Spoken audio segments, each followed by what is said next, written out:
우리 하나님 말씀 보겠습니다. 하나님 말씀은 히브리서 11장 24절과 26절까지입니다. 우리 3절인데 다 같이 한 목소리로 합독하시겠습니다. 시작. 믿음으로 모세는 장성하여 바로의 공주의 아들이라 칭함받기를 거절하고 도리어 하나님의 백성과 함께 고난받기를 잠시 죄악의 낙을 누리는 것보다 더 좋아하고 그리스도를 위하여 받는 수모를 애굽의 모든 보화보다 더 큰 재물로 여겼으니 이는 상 주심을 바라봄이라. 기도하겠습니다. 하나님 감사합니다. 5월의 마지막 주 주님 앞에 귀한 청년들이 주의 생명을 감사하며 주께서 주신 그 구원을 감사하며 그 감격을 다시 한번 누리며 주님 앞에 예배합니다. 하나님 오늘 주님의 은혜가 임재하기를 원합니다. 하나님의 능력의 기름 부으심이 이 자리에 있기를 소원합니다. 우리 청년들의 가슴마다 하나님의 복음이 씹어지게 하시고 그것들을 통하여서 하나님의 그 놀라운 가치를 드러내는 삶 사는 우리 청년들 될 수 있도록 그 빛나는 청년들 될 수 있도록 축복하여 주시옵소서. 우리 말씀 가운데 하나님 임재하셔서 전하는 자나 듣는 자나 하나님의 은혜 가운데만 붙들리는 시간 되게 도와주시옵소서. 감사하며 예수님의 이름으로 기도하옵나이다. 아멘. 얼마 전에 맨체스터 유나이티드의 감독이었던 알렉슨 퍼거슨 감독이 은퇴를 했습니다. 그래서 영국 그 EPL의 가장 훌륭한 감독이고 세계 역사상 가장 오랫동안 또 많은 일들을 해냈던 클럽의 감독으로서 많은 자들에게 추앙을 받습니다. 그리고 영국에서도 썰, 이 백작, 경이라는 그런 칭호까지 받게 되는 스포츠인으로서는 굉장히 성공한 그리고 굉장히 가치 있는 일을 했던 감독으로 남아져 있습니다. 근데 그가 은퇴하는 마지막 경기, 퍼거슨 감독은 항상 경기 중에 껌을 씹습니다. 근데 알렉슨 퍼거슨 감독이 씹었던 그 껌, 마지막 경기에 씹었던 껌, 그 제목이 뭐냐면 퍼기의 마지막 껌입니다. 그 껌이 경매에 나왔어요. 아름다운 유리상자에 빨갛게 융단으로 된 보기 좋은 것에 이렇게 껌 하나가 씹다가 딱 던진 그 모양 그대로 그 요만한 껌 하나가 이렇게 올라와 있습니다. 그리고 그것이 경매에 붙여지고 얼마에 팔렸냐면은 6억 6천만 원에 팔렸어요. 6억 6천만 원에 그 껌이 팔렸습니다. 왜 팔렸을까요? 그것을 경매에 내놓은 사람은 그 껌 이상의 가치가 있다고 생각이 든 거예요. 왜냐하면 알렉슨 퍼거슨 감독이 마지막 경기에 씹었던 껌이라는 가치를 거기에 부여한 겁니다. 그리고 그것을 6억 6천만 원을 주고 산 사람은 그 껌을 그만큼 가치 있다고 보는 거예요. 이처럼 세상은 어떤 가치 기준을 가지고 구매가 일어나기도 하고 판매가 일어나기도 합니다. 그리고 세상에는 절대적 가치, 피지컬한 그 절대적 가치가 있는 반면에 껌 자체의 절대적 가치는 얼마예요? 나라마다 다르겠지만은 우리가 비싸게 잡아도 한 개, 그 껌 하나 씹는 거 하나는 20전 이상을 안 합니다. 기껏 많이 잡아야 40전, 한국 돈으로 300~400원이에요. 그런데 그 껌이 상징적 가치는 6억 6천만 원이나 되는 어마어마한 돈으로 가치가 변하는 겁니다. 이처럼 세상의 가치는 변합니다. 절대적 가치가 어떤 상징을 부여할 때 상징적 가치로 변하게 되는 거죠. 인류는 공동체 생활을 시작하면서 자연스럽게 어떤 가치 기준을 만들기 시작했습니다. 사람들이 모여 살면서 누가 말하지 않아도 그들이 교환하고 그들이 살아가는 방법 가운데 어떤 가치 기준을 설정하기 시작했어요. 그리고 그 기준에 따라서 값을 치르게 됩니다. 어떤 물질로든 어떤 힘으로든 어떠한 경우로든 그들이 가치를 치르게 되는 거죠. 돈뿐만 아닙니다. 우리의 삶도 마찬가지입니다. 우리가 모든 관계에 있어서 어떤 가치를 부여합니다. 오늘 여러분들이 이 자리에 나온 것, 그저 내가 우연히 나온 것 같지만 여러분들은 분명히 이 자리가 여러분들이 다른 어떠한 한 시간보다도 귀한 가치의 시간이라고 부여했기 때문에 오늘 예배 자리에 나온 것이에요. 사람은 자기의 생각과 그리고 자기의 마음과 그리고 자기의 어떤 뜻에 따라서 가치 기준을 설정하고 그 가치 기준에 따라서 행동하고 움직이게 되는 것이죠. 여러분들 백이 있습니다. 백의 가치는 뭡니까? 어떤 우리가 소유하고 있는 짐들을 담아가는 어떤 그런 도구에 불과합니다. 그런데 그 백이 어떤 사람은 100불짜리 백을 들고 있는 사람이 있고 루이비통은 수천 불을 합니다. 샤넬이요? 5,000불 줘야 삽니다. 백 하나에 5,000불을 줘야 사는 거예요. 그럼 그 백에 들어가 있는 돈은 좀 변할까요? 아니에요. 변하지 않습니다. 백의 기능은 똑같아. 근데 샤넬이라는 백은 5,000불을 줘야 되는 거예요. 에르메스는 10,000불 이상을 줘야 됩니다. 백 하나에. 왜 그래요? 그렇게 거기다 가치를 부여하는 겁니다. 그리고 세상 사람들은 내가 5천 불을 투자해서 샤넬을 살 만한 가치를 갖고 있는 사람은 그것을 사는 겁니다. 그런데 내가 아무리 돈이 많아도 내가 그 샤넬 백에다가 5천 불을 투자할 만한 가치를 못 느낀다면 그 사람은 절대 그 백을 사지 않는 것이에요. 이처럼 우리는 어떤 가치 기준에 의해서 움직인다는 것이죠. 만남도 마찬가지입니다. 내가 이 사람을 만나서 같이 식사하고 밥 먹을 만한 가치가 내게 의미가 부여된 사람과 만나서 밥을 먹고 시간을 나누고 그리고 페이를 하고 또 어떤 교감을 나누는 거예요. 여러분들이 만날 가치가 없다고 생각하는 사람하고는 절대로 차 한 잔도 마시지 않는다는 겁니다. 우리가 사용하는 대부분의 시간도 그렇게 어떤 가치 기준에 따라서 시간을 투자하게 되는 거죠. 세상은 크게 가치를 세 가지로 나눕니다. 정해진 건 아니지만은 살아오는 이 현 시대를 바라보게 되면 세상은 가치를 세 가지로 나눠요. 첫 번째 물질입니다. 물질의 가치는 굉장합니다, 세상에서. 두 번째는 권력입니다. 권세, 힘의 가치입니다. 그리고 세 번째는 요즘 시대는 외모입니다. 외모의 힘, 외모의 가치는 굉장합니다. 그리고 더불어서 학력, 실력들을 얘기할 수가 있죠. 이 세 가지 특징들을 가만히 보면요, 한 가지를 가지고 있으면은 그 한 가지가 다른 나머지 두 가지를 가지기 위해서 파생되는 어떤 행동들을 하게 됩니다. 물질을 가진 사람은 그 물질을 이용해서 권력을 가지려고 합니다. 그리고 그 권력과 물질을 통해서 어떤 외모에 대한 상대적인 것, 또 아니면 개인적인 것을 취하려고 합니다. 권력도 마찬가지입니다. 권력을 갖고 있으면 그 사람은 그 권력을 가지고 마침내 어떤 부를 창출하려고 합니다. 외모도 마찬가지입니다. 뛰어난 외모를 가진 사람은 그 외모를 사용해서 부나 어떤 권력들, 어떤 힘의 원리에 자기가 중심을 쓰려고 한다는 것이에요. 이 세 가지는 이렇게 굉장히 같은 역할을 하며 같은 관계를 가지고 있다는 것이에요. 우리는 원하든 원치 않든 이 세상의 가치, 이 세 가지 가치 가운데서 살고 있습니다.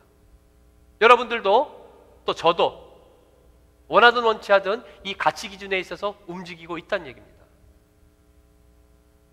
그럼 성경에서는 과연 이 가치를 어떻게 따지는가? 그럼 성경에서는 세상이 말하는 가치와 어떻게 다르게 얘기를 하는가? 이런 것들에 대해서 오늘 나눠볼까 합니다. 여러분, 내가 어떤 가치 기준을 갖고 있는가는 내가 무엇을 중요하게 생각하는가가 바로 그 결과입니다. 여러분들이 가장 여러분 삶 가운데서 또 여러분 생각 가운데서 가장 중요하게 생각하고 있는 것, 그것이 바로 내 가치 기준이라는 것이에요. 내가 가장 많이 따라가는 것, 내가 가장 마음을 주고 내가 가장 가치를 두고 내가 어떻게 좋아하고 따라가는 그것에 우리의 가치가 있다는 것입니다. 오늘 본문의 모세는 하나님을 바라보고 상 주시는 이를 바라보는 것에 가치를 두었습니다. 베드로는 성전 미문에서 안진뱅이를 만났을 때 그가 그에게 동전 한 입을 구했을 때 그렇게 얘기했어요. 은과 금은 내게 없지만은 내게 있는 것을 주니 예수 그리스도의 이름으로 명하노니 너는 일어나 걸어라 얘기했다는 거예요. 베드로의 가치는 무엇이었습니까? 베드로는 은과 돈은 없었지만은 그리고 그런 것에 가치를 두지 않고 예수의 능력을 그 삶에 가치로 두었다는 것입니다. 여러분, 복음의 결과, 내가 예수님을 믿는다라는 것의 결과를 따져보면 간단합니다. 내가 정말 예수님을 만나고 영접하고 내가 그분을 내 구주로 신앙을 가지고 살고 있느냐, 내가 복음을 받아들였냐는 결과가 있어요. 그 결과는 내 가치관이 변했냐는 것입니다. 여전히 내 가치관이 세상의 가치관을 따라가고 그것을 가장 중요하게 생각하고 있느냐. 물론 어쩔 수 없이 그 세상의 가치 속에서 내가 살아는 가고 있지만은, 어쩔 수 없이 필요에 의해서 살아는 가고 있지만은 내가 목숨 걸고 지키려는 그것이, 그 가치가 변하는 것이에요. 예전에는 물질이었습니다. 예전에는 내 외모였습니다. 내 실력이었습니다. 내 권세였습니다. 그런 것을 따라가고 그것에 내가 목숨을 걸고 내 전부를 투자했지만은 그것이 예수를 믿고 복음이 들어오고 난 다음에 변하게 되는 것이에요. 그것이 복음의 결과입니다. 오늘 저와 여러분 가운데서 그러한 변화가 있지 않다면 우리는 복음을 받아들이지 않았다라고 얘기할 수도 있는 것이에요. 복음을 받아들이게 되면은 내 가치 기준이 변하게 됩니다. 세상 것에서, 나의 중심적인 것에서 예수님 거로 바뀌게 되는 것이죠. 또 반대로 세상이 말하는 나의 가치를 벗어나서 예수님이 말하는, 복음이 말하는, 하나님이 말하는 나의 진정한 가치를 발견하게 되는 것입니다. 크리스찬인 나의 가치, 내가 피지컬리 내 절대적 가치는 이러이러하고 별 볼 일 없을 것 같지만은 하나님을 만남으로 복음이 들어옴으로 나의 가치는 변하게 되는 것이에요. 그리고 크리스찬이라는 가치로 변하게 되는 것입니다. 그래서 빌립보서에 이렇게 얘기합니다. 우리를, 하나님을 믿은 자들을, 예수를 복음을 받은 자들을 하나님의 흠없는 자녀로 세상에서 그들 가운데 빛들로 나타내며, 우리의 가치는 빛의 가치인 것이에요. 세상에 흠없는 자녀, 우리를 하나님이 흠없다 부르시고 흠없는 자녀로서 어두운 세상 가운데 빛의 가치를 우리에게 주신 것이에요. 세상이 말하는 귀한 것들이 많이 있습니다. 그런 것 가운데 여러분과 제가 잘 아는 것 가운데 하나가 뭐냐면 다이아몬드예요. 다이아몬드는 세상에 있는 보석 중에서 가장 비싼 보석입니다. 다이아몬드가 어떻게 생성되었는지는 우리는 알 수 없습니다. 그리고 정확하게 왜 다이아몬드가 이렇게 만들어지는 데 있어서 알 수가 없어요. 그런데 한 가지 분명한 것은 다이아몬드는 오랜 시간 동안, 우리가 생각하는 그 이상의 수많은 시간을 통해서 어떤 고열과 수많은 열과 그리고 압력에 의해서 탄생된 탄소 결정체입니다. 100% 원석이 한 가지 원소로 된 탄소 결정체예요. 그것이 바로 다이아몬드입니다. 세상에서 가장 단단한 광물이에요. 사파이어나 루비나 이런 것들보다 무려 9배 가까이 단단한 것입니다. 그런데 그러한 다이아몬드를 17세기에 베니스의 어떤 한 세공자가 그 다이아몬드를 커링하기 시작했어요. 그것을 브릴리언트 컷이라는 것을 개발합니다. 브릴리언트 컷이라는 걸 개발을 해가지고 그 다이아몬드, 돌덩이였던 그 다이아몬드를 58면체, 그 작은 다이아몬드가 최소한 58개의 각으로 깎여져 있는 것이에요. 그렇게 깎인 보석이 바로 다이아몬드입니다. 세상에서 가장 비싼 보석이에요. 여러분들이 결혼하게 되면은 반드시 받게 되는 보석입니다. 반드시라고 얘기한 건 좀 미안합니다. 예, 금을 받을 수도 있는데 어쨌든 우리가 받고자 하는 것이 다이아몬드입니다. 우리 크리스찬들은 세상으로 따지면 다이아몬드 같은 사람들이에요. 크리스찬을 보석으로 따진다면 우리는 다이아몬드 같은 존재입니다. 그래서 우리는 이 세상에서 빛나는 보석처럼, 그리고 빛을 발하는 보석처럼, 그리고 가장 비싼 가치의 사람처럼 살아야 될 의무와 사명이 있는 것입니다. 그런데 우리가 원한다고 그렇게 살 수가 없죠. 그래서 오늘은 어떻게 하면 우리가 이 땅에서 이렇게 빛나는 크리스찬으로 살 수가 있는가, 그렇게 빛나는 가치를 갖고 살 수가 있는가에 대해서 나눠보려고 합니다. 첫 번째, 다이아몬드는 만들어지는 것이 아니라고 얘기했습니다. 100% 탄소 결정체, 원석입니다. 예, 마찬가지로 우리도 만들어지는 존재가 아닙니다. 우리는 우리 안에 예수님이 있을 때 그것 자체로 우리의 가치가 다이아몬드처럼 빛나게 되는 것이에요. 우리에게 중요한 것은 내가 어떤 열심을 하고, 내가 어떤 공부를 하고, 내가 어떤 기술을 쌓고, 내가 어떤 인격을 쌓아서 가치 있는 사람으로 되는 것이 아니라, 그렇게 다이아몬드처럼 세상에 빛나는 사람이 되는 것이 아니라, 내게 예수가 있느냐 없느냐, 내가 예수님을 영접했느냐 영접하지 못했느냐에 따라서 우리의 가치가 결정된다는 것이에요. 여러분들이 예수님을 영접했습니까? 여러분들은 바로 이 땅에서 하나님이 말하는 흠없는 자녀며 가장 가치 있는 존재라는 것이에요. 요한복음에 영접하는 자 곧 그 이름을 믿는 자에게는 하나님의 자녀가 되는 권세를 주셨으니, 하나님께서 그 자녀를 부르실 때 한 가지 요건을 줬다는 것이에요. 내가 십자가를 위해서, 너를 위해서 죽고 내가 너를 위해서 사흘 만에 부활했다는 그 사실을 내 마음가로 영접하느냐 안 하느냐, 그것이 내가 하나님의 자녀가 되는 권세라는 것입니다. 그리고 그것이 우리에게 있다면은, 그 영접함이 있다면은 우리 안에 예수 그리스도가 있는 것이에요. 그러면 우리의 가치는 예수 그리스도의 가치로 변하는 것입니다. 그리고 그 가치는 영원토록, 한 번 변한 가치는 영원토록 변하지 않는 것이에요. 그래서 우리에게 이렇게 얘기합니다. 예수 그리스도에서 너희 안에 계신 것을 너희가 스스로 알지 못하느냐. 예수님이 우리 안에 있는 것을, 내가 주님을 영접했을 때 그 예수의 영이 우리 안에 있는 것을 내가 안다는 것이에요. 그것을 알지 못한다면 우리는 스스로 버리운 자란 얘기입니다. 사랑하는 청년 여러분, 여러분의 심령 가운데 여러분이 어떤 자리, 어떤 가치를 가지고 이 세상을 살아가는지 모르겠습니다. 어떤 가치 기준을 가지고 살아가고 있는지 모르겠어요. 그러나 중요한 것은 오늘 이 자리에 있는 여러분들은 최소한 내 안에, 내가 다이아몬드의 원석처럼 예수 그리스도가 내 안에 계시고 내가 주님을 영접한 그 구원의 확신이 있어야 된다는 것입니다. 한 사람도 빠짐없이 그것이 있어야 되는 것입니다. 여러분들, 그것이 없다면 우리가 하는 수많은 일들이 아무 소용이 없다는 것이에요. 다이아몬드가 되기 위해서는, 다이아몬드가 그 돌덩어리, 마그마 덩어리 속에 박혀 있는데, 그것에 박혀 있기 위해서는 그것이 다이아몬드여야 된다는 얘기예요. 다른 것이 합쳐져 가지고 이렇게 어떻게 생긴 것이 아니라 그 다이아몬드 자체가 들어있다는 것이에요. 우리 안에 예수님이 들어있다는 것입니다.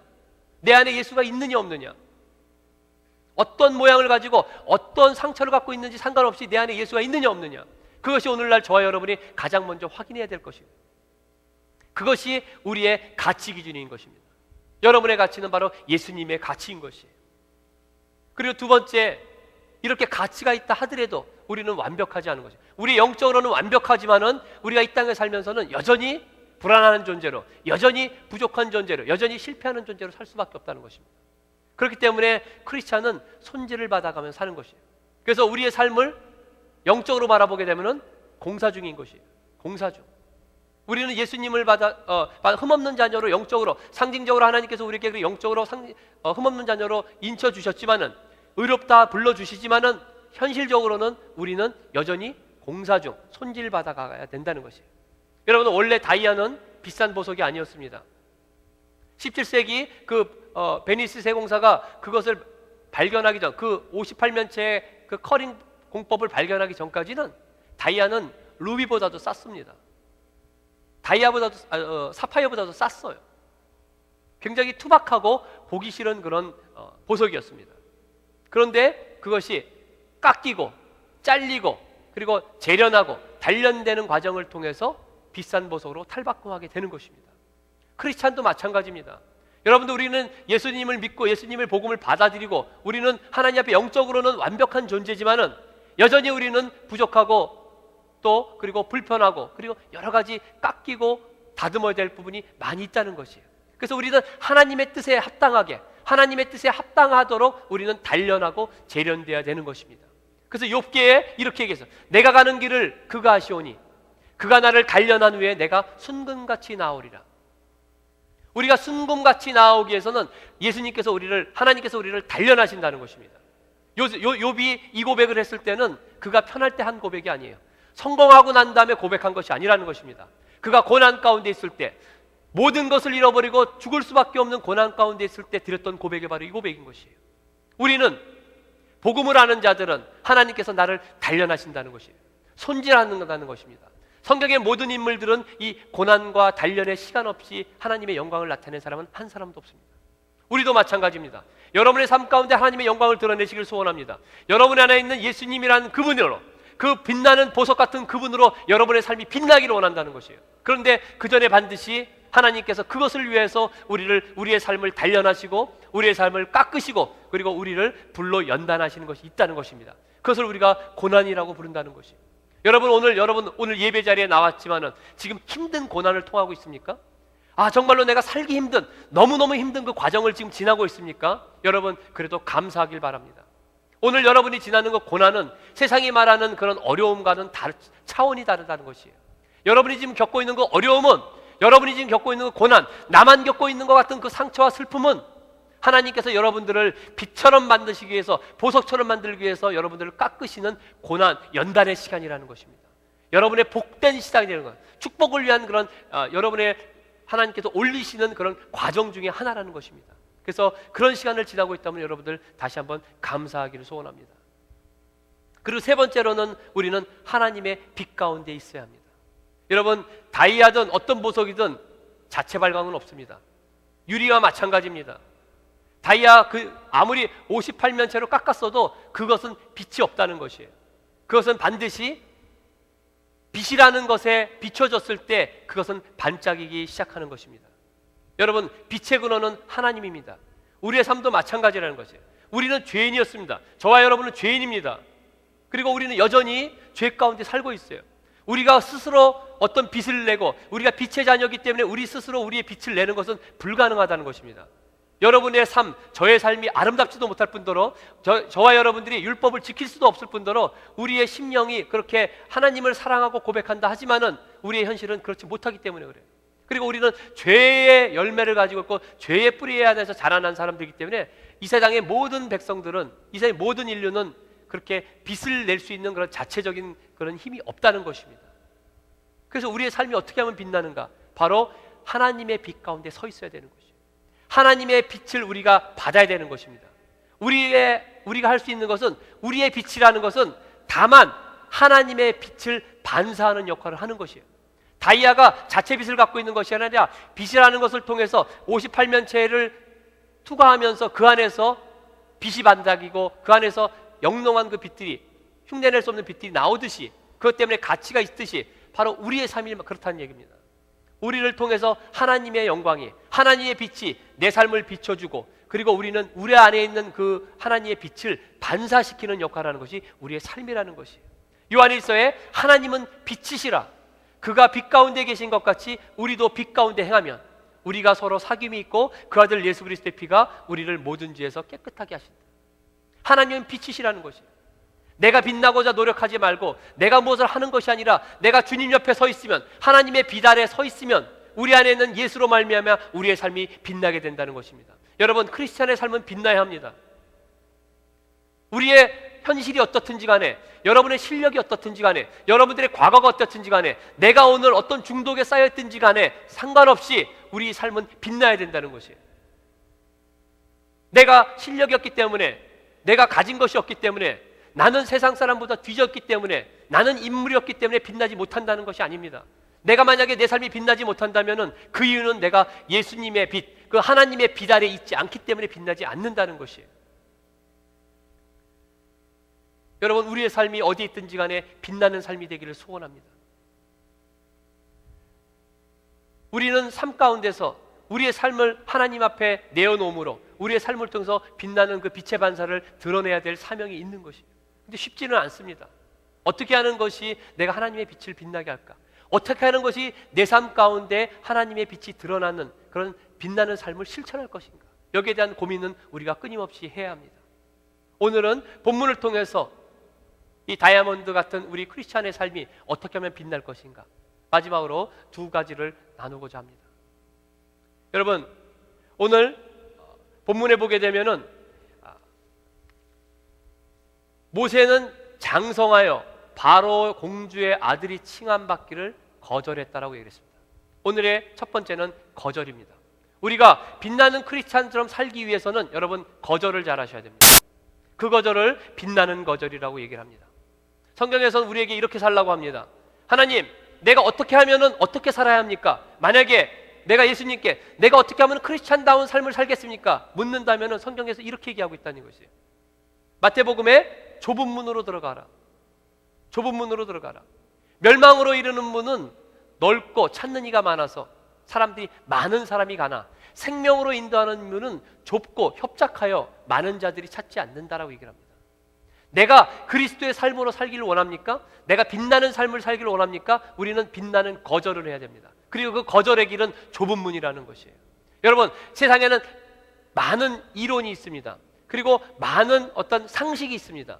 그리고 세상에서는 대중적인 것이 있습니다. 그런데 크리스찬의 삶은 그렇지 않습니다. 크리스찬의 삶은 말씀에 의해서 움직이는 삶입니다.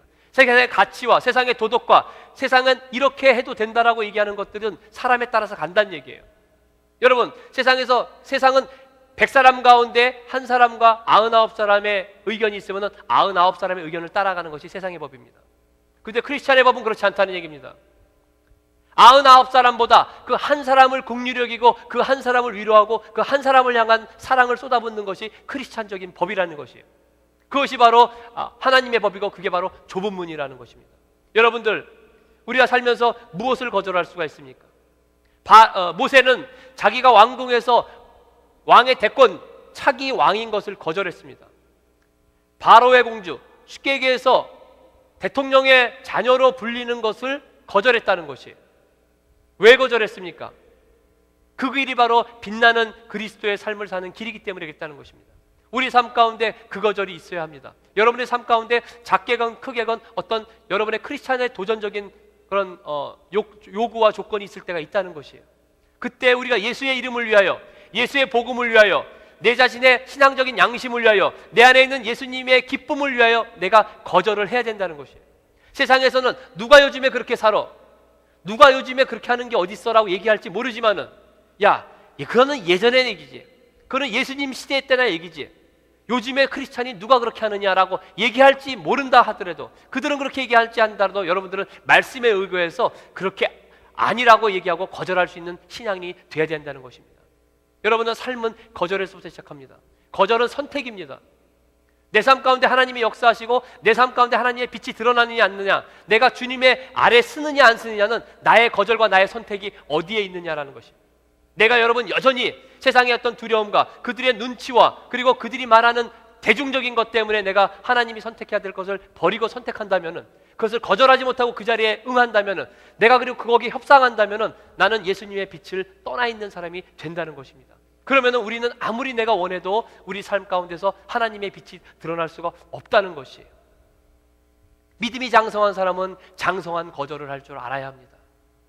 그리고 두 번째로는 어떻게 했어요? 거절만 하는 것이 아니라 좋아하고, 도리어 모세는 이렇게 얘기합니다. 하나님의 백성과 그것을, 세상의 것을, 가장 세상이 말하는 그 가장 좋은 것을 거절하고 하나님의 백성과 고난받기를, 어려움 받기를 잠시 죄악의 낙을 누리는 것보다 더 좋아하고, 그리고 그리스도를 위하여 받는 수모를 애굽의 모든 보화보다 더 큰 재물로 여겼으며, 그리고 이를 상주심을 바라봅니다. 모세는 거절했습니다. 세상 사람들은 100이면 100사람 다 선택하는 것들을 그 한 사람, 믿음의 사람은 거절했다는 것이에요. 그 빛나는 거절을 하고 그것에 그치는 것이 아니라 좋아했다는 것입니다. 하나님의 일을 좋아했다는 것입니다. 세상 사람들은 희생하는 일을 두려워합니다. 거부합니다. 근데 크리스찬은 바로 그 고난과 희생, 하나님이 요구하는, 세상 사람이 다 싫어하는 그 일을 좋아해야 된다는 것이에요. 이것은, 좋아한다는 것은요, 선택의 의미를 얘기를 합니다. 이것은 내가 그냥 억지로 한다는 것이 아니에요. 장로님이 시키니까, 교회가 시키니까 내가 그냥 억지로 한번 져봅니다, 이 개념이 아니라는 얘기입니다.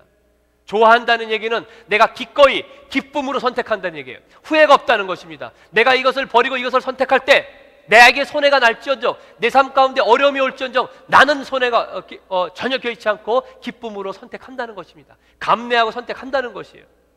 그것이 바로 가치 있는 것을 좋아하는 크리스찬의 삶인 것입니다. 그리고 그리스도를 위한 수모를 애굽의 보화보다 더 큰 재물로 여겼다라고 얘기를 합니다. 여겼음의 의미는요, 가치를 따졌다는 얘기예요.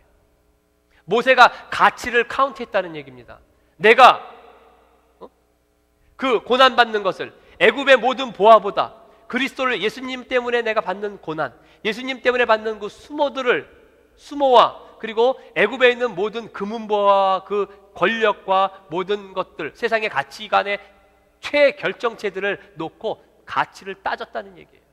그럼에도 불구하고 내게는 어느 가치, 그리스도를 위해서 받는 그 가치가 더 컸다라고 고백을 하는 것입니다. 그리고 마침내 그것을 바라보게 되는 거, 자연스러운 겁니다, 여러분. 내가 가치 있는 것을 때문에 가치 없는 것을 거절하는 것은 자연스러운 것이에요.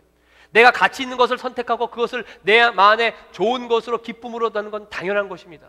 그리고 세상에 가치 있는 것보다 내가 내 안에서 가치 있는 것들을 바라보고 그것을 바라보고 달려가는 것은 자연스러운 것이라는 거예요.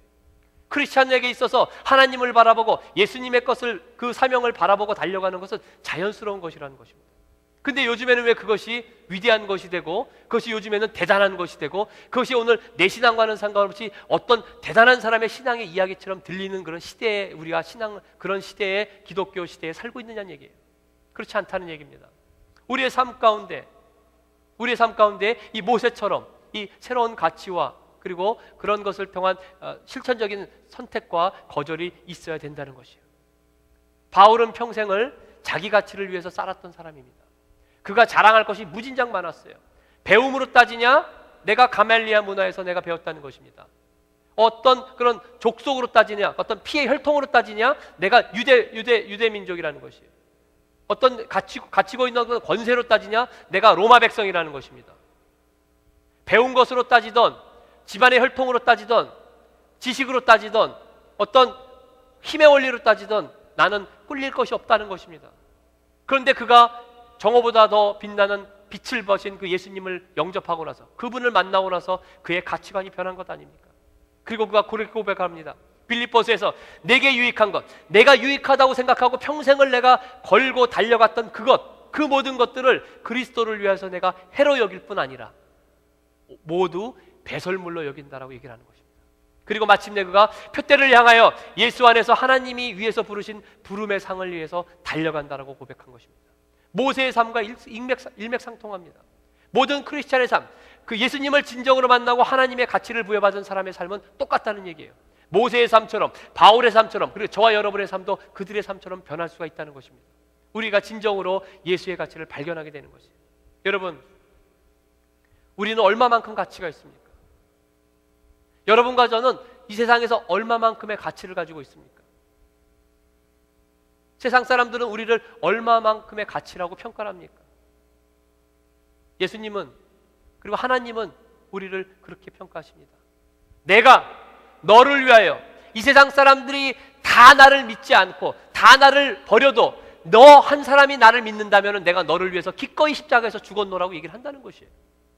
여러분, 세상 사람들이 다 하나님을 떠나고 이 땅에서 오직 한 사람, 저와 여러분 간에 그 한 사람만이 예수님을 사랑한다고 고백하고 예수님을 믿겠다고 고백을 한다면은 그것을 위해서 하나님께서는 기꺼이 죽으셨다는 얘기입니다. 우리는 그만한 가치를 갖고 있다는 것이에요. 너희는 택하신 족속이요 왕 같은 제사장들이라, 거룩한 나라요 그리고 주의 소유된 백성이 돼. 그래서 내가 너희를 어두운 데서 불러내어 그의 기이한 빛에 들어가게 하시고 그 예수님의 아름다운 덕을 선포하게 내가 불러냈다라고 얘기를 하는 것입니다. 여러분, 오늘날의 우리의 삶이 그렇게 아름답지 못합니다. 그리고 우리의 가치가 세상에서 평가받을 때 그렇게 높은 가치를 평가받지 못할 수도 있습니다. 그리고 우리는 여전히 여러분이 죽을 때까지 누군가의 기준에 의해서 평가받고 가치 기준을 따라가는 사람으로 살게 됩니다. 그런데 여러분, 분명히 명심하십시오. 저와 여러분은 다이아몬드보다 더 귀한 가치를 갖고 있는 사람들입니다. 그리고 우리는 그 더 귀하고 빛난 삶을 살게끔 되어 있는 사람들이에요. 그런 삶을 위해서 우리는 빛나는 거절을 해야 되고 세상의 가치를 던지고 하늘의 가치를 움켜쥐고 하나님의 빛과 영광을 드러내기 위해서 하나님의 자리에 서야 되는 것이에요. 하나님의 그 빛 가운데의 자리에 서야 되는 것입니다. 그랬을 때 하나님께서 우리의 삶을 통해서 세상의 가치를 부끄럽게 하시며 여러분의 가치를 새롭게 세우시고 그 삶을 통해서 빛나는 하나님의 영광을 드러내는 삶이 되는 것입니다. 여러분들 젊은 청년의 시절에 이 빛나는 거절과 그리고 이 빛나는 선택과 그리고 이 아름다운 가치를 바라보는, 진정한 가치를 바라보는 삶을 사는 청년들이 되기를 소원합니다. 세상은 우리에게 많은 것들을 요구하고 많은 것들을 가지고 우리를 속입니다. 그리고 세상의 가치를 가지고 우리는 그에 따라서 불편과 어려움을 겪게 될 수도 있습니다. 그럼에도 불구하고 모세처럼, 바울처럼 세상의 가치에 묶여있는 자들이 아니라 하나님의 가치를 바라보고 그 표대를 향해서 달려가며 촛불처럼 그 어두운 세상에 빛을 발하는 우리 저와 여러분이 되기를 예수님의 이름으로 소원합니다. 기도하겠습니다.